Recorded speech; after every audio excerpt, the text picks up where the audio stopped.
Hey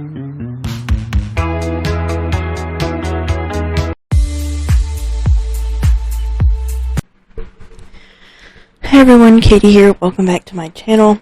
Today's video is a Let's Talk About It video, and we're doing Disney Fan Theories Part 9, which we're going to be talking about Peter Pan. So I have some Peter Pan theories I'm going to be reading and talking about. So the first theory, Peter Pan is a sociopathic killer. Neverland is his burial site, and all the pirates are lost boys who have escaped and want him dead. The lost boys that don't grow up stay with Peter. The ones that do are either murdered or become pirates with Captain Hook. Peter needs Wendy to have some semblance of being a normal person, despite being a high-functioning sociopath. Tinkerbell aids him in his crimes, hence why she is jealous of Wendy. I've actually heard theories like this before, where Peter Pan is actually the bad guy. And if you really think about it, it does make sense in a way. That he's the bad one, because he steals children. So. This one says, Tinkerbell is the villain in Peter Pan. Actual fairy stories, legends, and mythology, largely of Saxon origins, share in common a few features. The various kinds of fairy creatures, range from pixies to leprechauns and even include mermaids. Fairy stories universally include another plane of existence, a fairy world. Features of the fairyland include its forest setting and the fact that time operates differently there. There are two common themes in fairy stories. One includes men who are tricked or seduced into falling in love with a fairy creature and taken away against their will into the fairy world. Another common theme is that of fairy creatures stealing children, usually infants. Often they would exchange the human offspring for one of their own, presumably sired by one of the men they seduced. These fairykin or fae children were identifiable by their precociousness and devilishness, a simple excuse to disown your troublesome child. He's not mine, he was switched at birth. Here's what I'm driving at. It seems very likely to me that the story of Peter Pan was drawing heavily upon fairy legends. With the exception of pirates, Neverland has all the features of the fairy world, a forest setting, fantastical creatures, and time that operates differently from the normal world, which means that Peter Pan was likely abducted in infancy by Tinkerbell, or is the child of Tinkerbell and a human man. Thereafter, Peter serves as an accomplice to Tinkerbell in abducting human children and taking them to Neverland, where they will never grow up. After Wendy and her brothers escape being forever prisoned in Neverland, Peter switched to the alternative method of capture and made repeated attempts to seduce Wendy into returning forever. I don't know much about, fairy lore, or anything like that, but I don't know. This theory kind of, it confuses me, but it doesn't at the same time. And if Tinkerbell is Peter Pan's mother, then why is she so jealous of Wendy? I don't get it. I don't get that part. Okay, moving on. Neverland is a pocket dimension created by the rich to escape a dying planet. Just going to brain dump, I'll try to keep it to bite-sized bullets. Peter and James Hook were brothers. James was just a few years older than Peter. Their father was the head of a project codenamed Neverland. He had managed to get a bunch of other obscenely rich folks to help fund the creation of a pocket dimension, where they can forever live out their fantasies free from the worries of the dying Earth.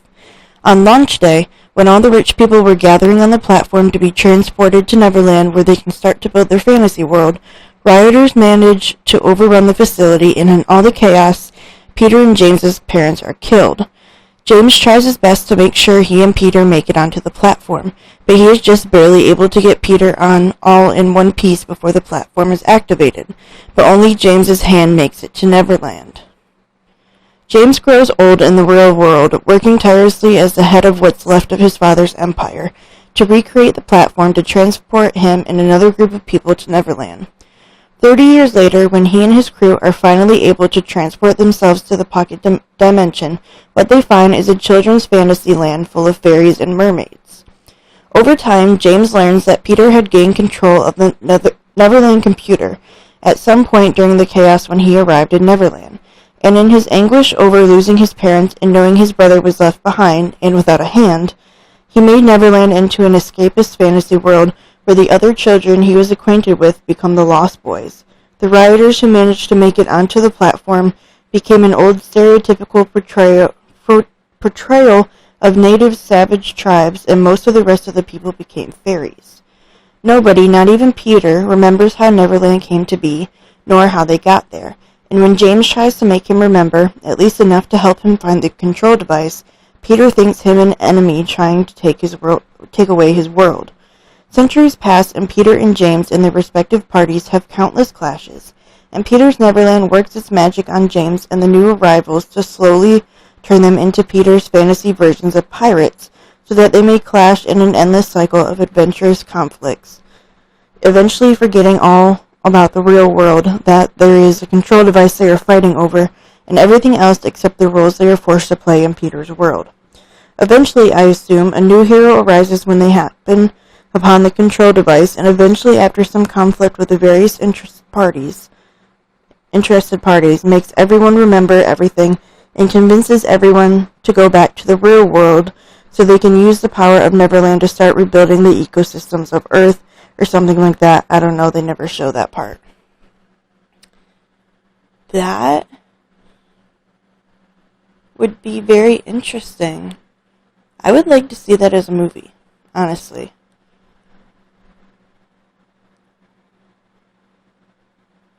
I don't know if it's necessarily like a true theory, but I would like to see that as its own movie, to be quite honest. Okay, next theory. Peter Pan is Wendy's struggle with coming of age in dream form. I was thinking about this the other day as my daughter is watching it a lot and I hadn't seen it since childhood, but watching it as an adult gives me new perspective. I can see this has kind of been covered before, and I'm seeing that there are a lot of dream/coma theories, which I've not checked out, so forgive me if this is a repost of sorts, but I wonder if this is different. So I believe that the events of the film are Wendy dreaming in the nursery, which is why she's found at the window when Mr. and Mrs. Darling come home, meaning it's only been an evening of real time. Haven't worked out all the characters yet, but the main ones are all part of Wendy.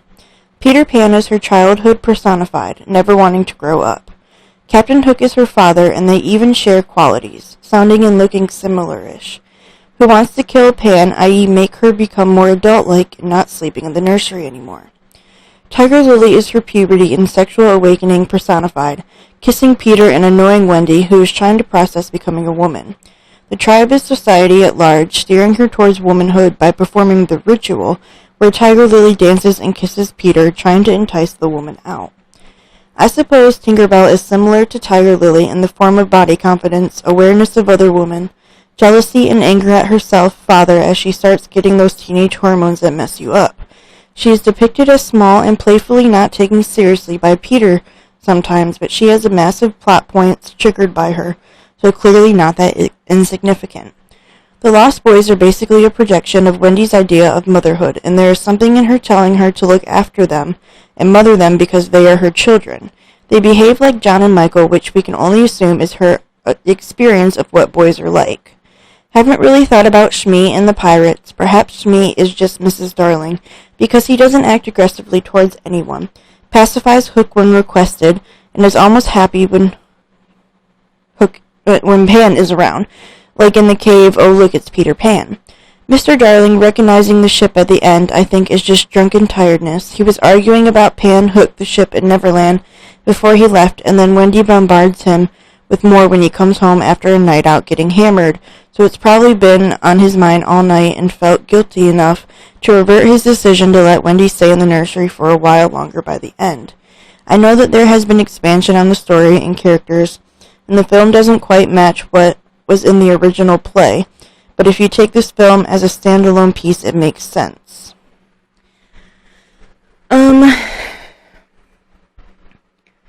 I mean,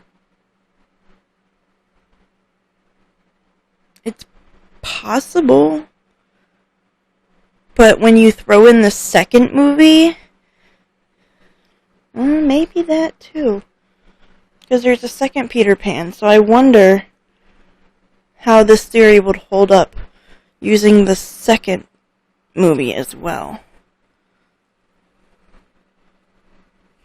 I don't know. Okay, next one. Peter Pan kills lost boys who grow up, but he's not the bad guy. So for this, I'm basically taking two theories about Neverland and combining them to make something new. The first theory is that Pan never wants his lost boys to grow up, and so once they do, he kills them as they no longer fit into his ideal version of Neverland. This theory generally points to them as they no longer fit. This theory generally points to Captain Hook and the other pirates being former Lost Boys who grew up and escaped before Pan could kill them. So by this theory, Hook is the good guy and Pan is the villain. The second theory is that Neverland is a sort of afterlife for children who died young, and so Pan brings them to Neverland so they can have a proper whimsical childhood they were denied in this life. I realize that these two theories could mesh quite nicely if Neverland isn't just an afterlife, but more of a waypoint on the way to the regular afterlife. So children die, are brought by Pan to Neverland where they are given a fantastic chance at a full childhood, and then, when they grow up, Pan kills them, sending them along to the regular afterlife, heaven. Captain Hook figured out that Pan was killing children and escaped without figuring out that the children were supposed to die once they've grown up. They got their chance at childhood, and now it's time for them to move on. So now Pan and Hook are locked in their conflict, both of them having the best intentions for the Lost Boys, but only Pan knowing the truth, and Hook would never listen to him long enough to entertain the idea. That's an interesting one, honestly. Neverland being the, chance for children who died young to have a childhood. I don't know. I like that theory. That's a pretty interesting theory.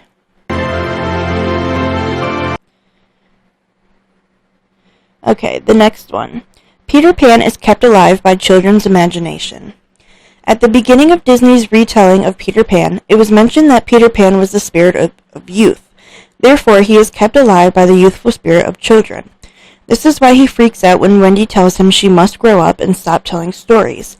He specifically tells her she must come to Neverland and tell stories to him and the Lost Boys, because if she stops telling stories, she and her brother will eventually forget about who Peter is and eventually lose their youthful, imaginative spirit that keeps Peter alive.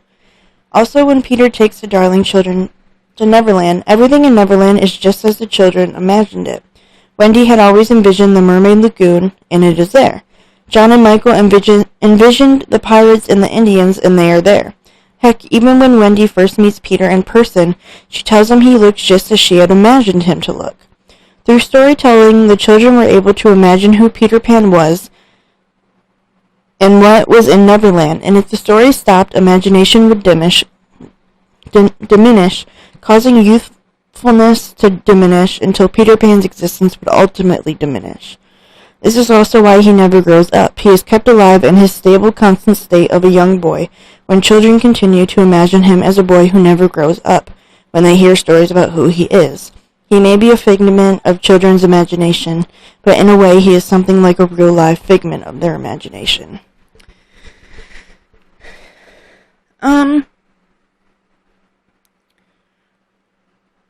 I mean, it's very possible,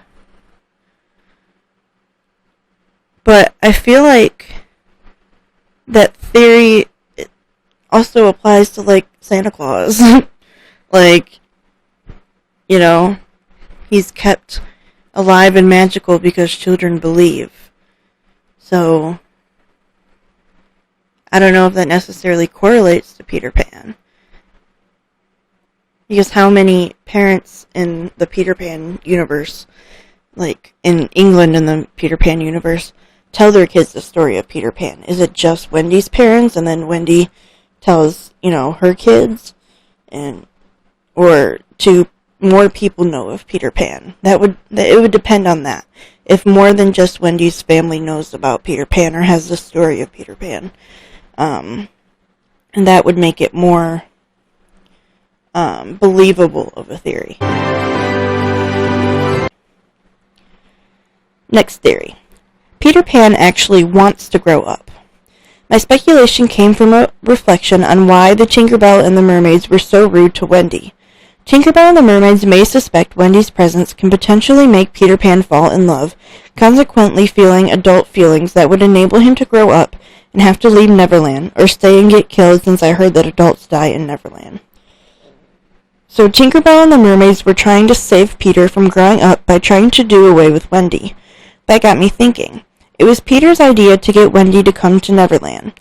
He was the one who convinced her to come. Sure, he says he doesn't want her to grow up, but what if that was all just a cover-up? He wouldn't have convinced her to come if he just came to her and said, "Hey, I'd like to spend some time with you so that your presence can help me develop into an adult." His care for the Lost Boys may have influenced him to start questioning what fatherhood felt like, or more generally, what it's like to be responsible for a family. That may have gotten him to start considering adult life, so he sought out Wendy, the girl who had his shadow, as a potential candidate to help him learn to feel more like an adult. Now sure, he's blatantly demonstrated his hatred for adults and parents, but what if deep down he actually wanted to revolutionize the concept of adulthood and parenting by starting his own adult life with Wendy? What if his true intention was to leave Neverland and grow up by convincing a young girl close to his age to come to Neverland, spend time with him, and help him eventually grow up and become the ideal adult? As much as, that's a good theory, I just don't think it makes sense with, who Peter Pan is as a person. I think that he definitely did not want to grow up, and that there was no longing to grow up or anything like that. Okay, this is the last theory. Tinkerbell met Captain Hook long before Peter Pan ever did. In Tinkerbell and the Pirate Fairy, Serena ran off and came back for the blue pixie dust. Then Tinkerbell and her friends tried to save her from the pirates, then found out she was the captain. If you skip a little further to the part where James captures Serena, you'll notice that he dresses up in a coat and hat with a white feather, aka Captain Hook. Now just skip a little further to the part where a baby croc swallows an alarm clock, the Tick-Tock croc, and to the part where the croc starts to bite Captain Hook. And that leads to this Disney theory that Tinkerbell met Captain Hook way before Peter Pan ever did. I mean, that makes sense. It makes sense that Tinkerbell was around before Peter Pan. It makes me wonder, though, how did Peter Pan become, the ruler of Neverland? The guy in Neverland? Was there someone before him and then he took over? Is that why he wanted Wendy to go to Neverland? So that way she could take over for him? I don't know. It's an interesting thought. But anyway, that is it for this video. If you guys want to read over these theories on your own, the links to them are in the description of this video. Thank you guys so much for watching, and I will see you in the next one. Bye.